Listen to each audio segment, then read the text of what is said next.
So without further ado, we're going to start with Krusty's fraud triangle, and I know all of you CFEs out there, this is near and dear to your heart. We have the incentive and the rationalization, which are really internal to the potential fraudster.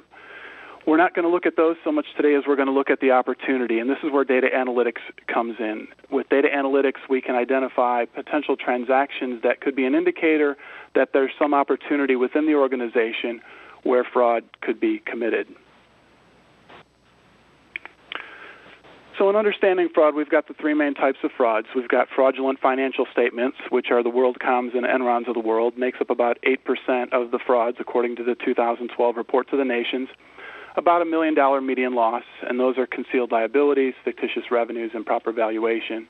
We've got corruption schemes, which make up about a third of the frauds, and those are conflicts of interest, bribery, and improper gratuities. Today we're going to focus more on asset misappropriation, which is about 87% of the frauds, $120,000 median loss. And that's really what we call stealing stuff. That stuff consists of cash 88% of the time, but could also be inventory or other assets. And this is through things like billing schemes, T&E, and check tampering. The fraud in the real world slide shows us, according to the 2012 report to the nations, that about half of the frauds are less than $200,000 in losses.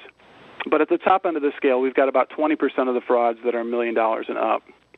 Now, again, that's typically your financial statement frauds, although there have been other frauds under asset misappropriation that get into rather large dollar amounts as well. As far as the duration of fraud schemes, average time taken to find fraud is 18 months. And if you look at payroll fraud at the top, it's 36 months. It's 2 full years. So not only does that tell us that the internal auditors aren't doing a very good job of identifying these fraud schemes, but it's made it through at least one year-end audit with the external auditors.